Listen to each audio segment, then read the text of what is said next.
আশা করি সবাই ভালো আছেন। আবারও আপনাদের সামনে উপস্থিত হয়েছি নতুন আরো একটি ক্লাস নিয়ে।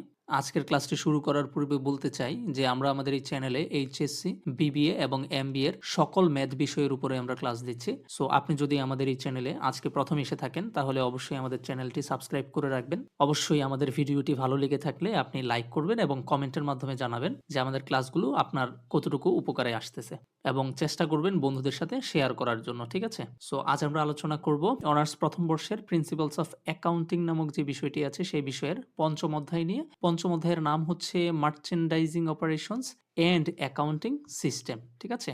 সো আজকে যে প্রশ্নটি নিয়ে আলোচনা করব বা অঙ্কটি নিয়ে আলোচনা করব সেটা এনইউ বিবিএতে আসছে 2011 সালে, অ্যাকাউন্টিং ডিপার্টমেন্টে আসছে 16 সালে, তারপরে মার্কেটিং ডিপার্টমেন্টে আসছে 16 এবং 2020 সালে। ফাইন। সো আজকের এই অঙ্কটি খুবই সহজ একটা অঙ্ক। চেষ্টা করবেন মনোযোগ দিয়ে দেখার জন্য। তবে এই অঙ্কটি করার পূর্বে আপনারা চেষ্টা করবেন যে আমাদের পূর্ববর্তী ক্লাসগুলো করে আসবেন, ঠিক আছে?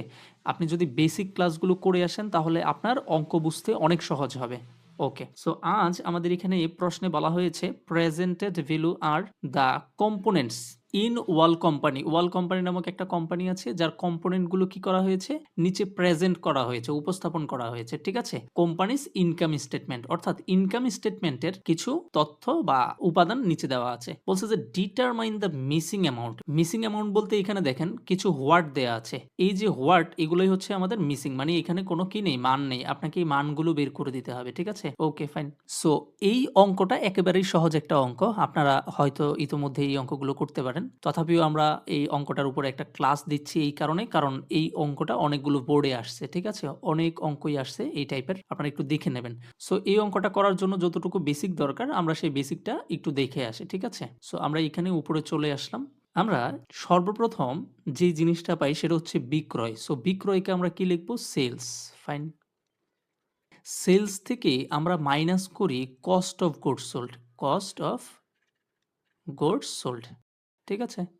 সো যখন আমরা সেলস থেকে কস্ট অফ গুডস সোল্ডটা বিয়োগ করি তখন আমরা যেটা পাই সেটা হচ্ছে গ্রস প্রফিট। কি profit? GROSS, gross profit. Okay. এই গ্রস প্রফিট থেকে আমরা আবার বিয়োগ করি অপারেটিং এক্সপেন্স। কি? অপারেটিং এক্সপেন্স, ঠিক আছে? সো এই অপারেটিং এক্সপেন্স যদি আমরা গ্রস প্রফিট থেকে বিয়োগ করি তাহলে আমরা যেটা পাবো সেটা হচ্ছে কি, সেটা হচ্ছে আমাদের নেট প্রফিট বা নেট ইনকাম। নেট প্রফিট বা নেট ইনকাম। জাস্ট এই কয়েকটা নাম আপনাকে মনে রাখতে হবে, অথবা এই সিরিয়ালটা একটু মনে রাখেন, ঠিক আছে? এগুলা যখন আমরা ইনকাম স্টেটমেন্ট করতে যাব তখন এগুলো নিয়ে আমরা আরো বিস্তারিত আলোচনা করব, ঠিক আছে? যেটাকে আমরা আর্থিক বিবরণী বলি আরকি। আর্থিক বিবরণীর মোটামুটি আমরা যে বিশদ আয় বিবরণী আছে, মালিকানা সত্ত্ব বিবরণী আছে, তারপরে হচ্ছে আপনাদের আর্থিক অবস্থার বিবরণী বা যেটাকে আমরা ব্যালেন্স শিট বলি। সো ওই অঙ্কগুলো নিয়ে যখন আলোচনা করব তখন আমরা এই অংশটার আরো ডিপলি আলোচনা করব, ঠিক আছে? কিন্তু আজকের এই অঙ্কটা করার জন্য জাস্ট এই কয়েকটা নাম বা এই সিরিয়ালটা আপনাকে মনে রাখতে হবে। আবার একটু দেখে নেই। সেলস থেকে আপনি বিয়োগ করবেন কি? কস্ট অফ গুডস সোল্ড, আপনার বের হয়ে যাবে গ্রস প্রফিট। গ্রস প্রফিট থেকে অপারেটিং এক্সপেন্সকে বিয়োগ করে দিলে আপনার বের হয়ে যাবে নেট প্রফিট অথবা নেট ইনকাম। সো এই জায়গাটা একটু মনে রাখেন, ঠিক আছে? সো এখন খেয়াল করে দেখেন প্রথমে, অর্থাৎ এতে কি বলা হয়েছে, এতে কাকে বের করতে বলছে একটু খেয়াল করে দেখেন তো। এতে বের করতে বলছে কস্ট অফ গুডস সোল্ডকে বের করতে বলছে, কারণ কস্ট অফ গুডস সোল্ডের এখানে দেখেন একটা হোয়াট দেয়া আছে। আবার এতেই বলছে অপারেটিং এক্সপেন্সটা তুমি বের করে দাও, কারণ এখানে অপারেটিং এক্সপেন্সেও কোনো টাকা নাই, হোয়াট দেয়া আছে। সো আমরা প্রথমে এইটাকে বের করে দেখি, ঠিক আছে? আচ্ছা, একটু উপরে আমরা যাই, গেলে আমরা দেখব, ধরেন সেলস করলেন 100 টাকা, ঠিক আছে? ওকে। এখন আপনার কস্ট অফ গুডস সোল্ড হচ্ছে ধরেন 60 টাকা। তাহলে আপনার গ্রস প্রফিটটা বের হবে কত? 40 টাকা। তার মানে হচ্ছে এই ১০০ টাকা থেকে যখন আপনি ৬০ টাকাকে বিয়োগ করলেন তখন আপনি কি পেলেন? গ্রস প্রফিট ৪০ টাকা পেলেন। আজকের প্রশ্নে এই ৬০ টাকাটা দেয়া নাই, ঠিক আছে? আপনাকে ১০০ টাকা দিয়েছে এবং ৪০ টাকা দিয়েছে। দিয়ে বলছে আপনি ৬০ টাকাটা বের করে দেন। অর্থাৎ কস্ট অফ গুডস সোল্ডটা বের করে দেন। তাহলে আপনি কিভাবে করবেন? এই ১০০ টাকা থেকে, অর্থাৎ সেলস থেকে কাকে বিয়োগ করে দিবেন? আপনি এই গ্রস প্রফিটকে বিয়োগ করে দেবেন। তার মানে হচ্ছে ১০০ টাকা থেকে যদি গ্রস প্রফিট ৪০ টাকাকে বিয়োগ করে দেই তাহলে আমাদের টাকা আসবে কত? ৬০ টাকা। এই ৬০ টাকাই হবে আমাদের কস্ট অফ গুডস সোল্ড। অর্থাৎ এখান থেকে আমরা বুঝতে পারলাম এখন একটু উল্টা কাজ করতে হবে। সেটা হচ্ছে সেলস থেকে গ্রস প্রফিটকে বিয়োগ করব, আর বিয়োগ করলেই আমাদের কস্ট অফ গুডস সোল্ড বের হয়ে যাবে, ঠিক আছে? সো এখানে খেয়াল করে দেখেন, এই জন্য সূত্রটা কি হয়েছে? সূত্রটা হচ্ছে cost of goods sold equal sales minus কি হবে? Gross profit. তো সেলসের টাকাটা এখানে দেখেন কত দেয়া আছে? ৭৫,০০০ আমরা ৭৫,০০০ লিখেছি এবং গ্রস প্রফিটটা দেয়া আছে এখানে ৩০,০০০ আমরা ৩০,০০০ লিখেছি। ৭৫,০০০ থেকে ৩০,০০০ গেলে কত হয়? ৪৫,০০০। সো আমরা এই কস্ট অফ গুডস সোল্ড এর টাকা কত পেয়ে গেলাম? ৪৫,০০০। অর্থাৎ এই জায়গায় আমাদের কত আসবে? ৪৫,০০০ টাকা আসবে। আশা করি বুঝতে পেরেছেন। পরবর্তীতে বলছে তুমি অপারেটিং এক্সপেন্সটা আমাকে বের করে দাও। আচ্ছা, খেয়াল করে দেখেন গ্রস প্রফিট থেকে আমরা বলছিলাম যে অপারেটিং এক্সপেন্সটাকে বিয়োগ করলে আমরা কি পাবো? নেট ইনকামটা পাবো। আমরা যে গ্রস প্রফিট থেকে অপারেটিং এক্সপেন্সটা বিয়োগ করব, বিয়োগ করার জন্য এই অ্যামাউন্ট দেয়া নাই।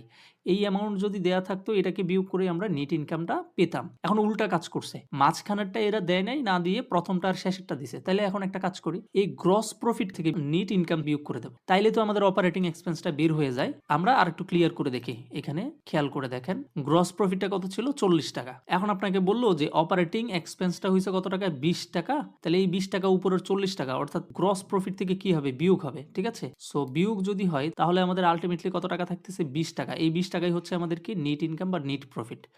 তাইলে দেখেন গ্রস প্রফিট থেকে অপারেটিং এক্সপেন্স বিয়োগ করলে আমাদের নেট ইনকাম বের হয়। আজকের এই অঙ্কটাতে এই টাকাটা দেয়া নাই। ওই ৪০ টাকা অর্থাৎ গ্রস প্রফিটের টাকা এবং নেট ইনকামের টাকা দেয়া আছে।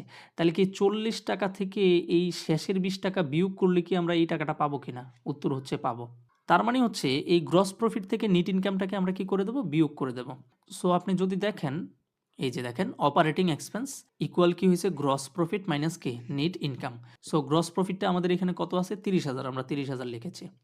আবার নেট ইনকামটা শেষে দেওয়া আছে ১০,৮০০, ১০,৮০০ লিখেছি। ঠিক আছে? বিয়োগ করলে আমরা পেয়ে যাব ১৯,০০০ কত টাকা? ২০০ টাকা। তার মানে হচ্ছে আমাদের এ নাম্বার রিকোয়ারমেন্ট হয়ে গেছে। সো আমরা রিকোয়ারমেন্ট এ কমপ্লিট করে ফেলেছি।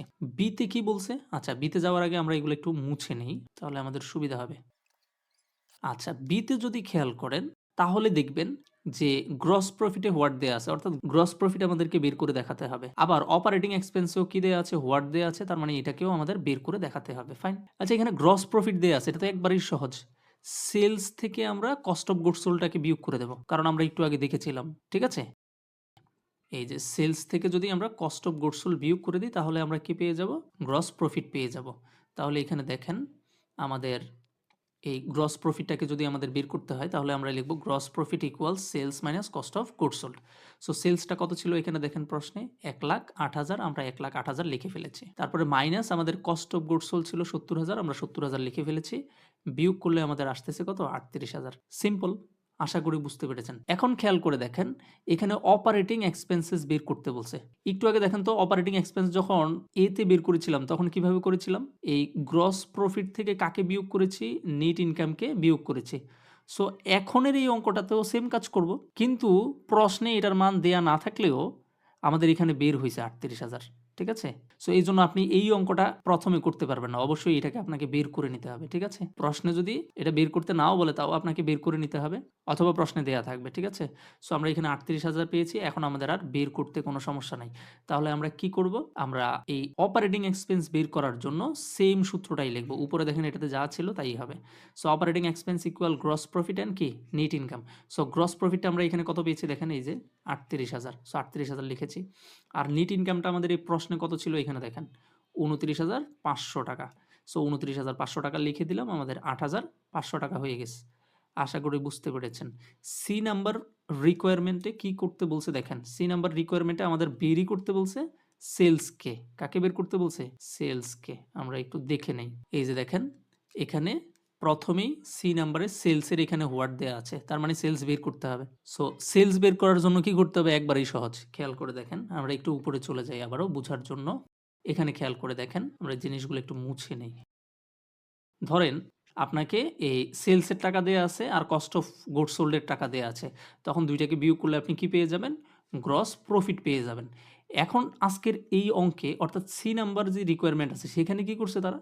সেখানে আপনাকে কস্ট অফ গুডস সোল্ড এর টাকা ধরেন ৳৬০ দেয়া আছে আর গ্রস প্রফিটের টাকা ধরেন ৳৪০ দেয়া আছে। এই ২ টা দিয়ে আপনাকে বলছে যে সেলসের টাকা বের করে দেন। সহজ বিষয়। এই ৬০ এর সাথে যদি আমরা ৪০ কে যোগ করে দেই তাহলেই তো আমাদের ১০০ বের হয়ে যায়। অর্থাৎ আমরা যেটা করব সেটা হচ্ছে কস্ট অফ গুডস সোল্ড এর সাথে গ্রস প্রফিটটাকে কি করে দেব? যোগ করে দেব। So cost of goods sold এর সাথে গ্রস প্রফিট যোগ করলেই আমরা সেলস পেয়ে যাব। এটাই এখানে চেয়েছে বা করতে হবে। খেয়াল করে দেখেন। সি নাম্বার রিকোয়ারমেন্টে বলছে sales equal cost of goods sold, এতক্ষণ মাইনাস ছিল, এখন কিন্তু কি হবে? প্লাস হবে। Plus gross profit. সো এখানে আমরা সেলসকে বের করার জন্য কস্ট অফ গুডস সোল্ড কত পাচ্ছি? ৭১,৯০০। আর প্রফিট পাচ্ছি কত? ৭৯,৬০০। সো এই দুইটাকে যদি আমরা যোগ করে দেই তাহলে আমরা কি পেয়ে যাব? সেলসকে পেয়ে যাব। ফাইন। সো আমরা এখানে কস্ট অফ গুডস সোল্ড এর জায়গায় ৭১,৯০০ লিখব, প্লাস লিখব গ্রস প্রফিট ৭৯,৬০০, যোগ করলে হবে ১,৫১,৫০০। আশা করি বুঝতে পেরেছেন। পরবর্তীতে দেখেন আমাদেরকে কি বের করতে বলছে? Net income. তো এখানে দেখেন আমরা জানি গ্রস প্রফিট থেকে যদি অপারেটিং এক্সপেন্সটাকে বিয়োগ করে দিই তাহলে আমরা নেট ইনকামটা পেয়ে যাব। সো গ্রস প্রফিট আছে কত? ৭৯,৬০০ এবং অপারেটিং এক্সপেন্স আছে কত? ৩৯,৫০০। সো এই দুইটা যদি আমরা লিখি, এই যে দেখেন net income gross profit minus operating কি? এক্সপেন্স। সো গ্রস প্রফিট আমরা লিখছি কত? ৭৯,৬০০ এবং অপারেটিং এক্সপেন্স মাইনাস করে দেব ৩৯,৫০০। বিয়োগ করে দিলে আমাদের কত হয়? ৪০,১০০। সো আজকের এই অঙ্কটা আসলেই কি ছিল? সহজ ছিল। ঠিক আছে? সো চেষ্টা করেছি সহজে বোঝানোর জন্য। আশা করি আপনারা বুঝতে পেরেছেন। ক্লাসটি কেমন লেগেছে অবশ্যই আমাদেরকে কমেন্টের মাধ্যমে জানাবেন। সো অন্য কোনো ভিডিওতে আবারও আপনাদের সাথে দেখা হচ্ছে। ততক্ষণ পর্যন্ত সবাই ভালো থাকেন, সুস্থ থাকেন। ধন্যবাদ।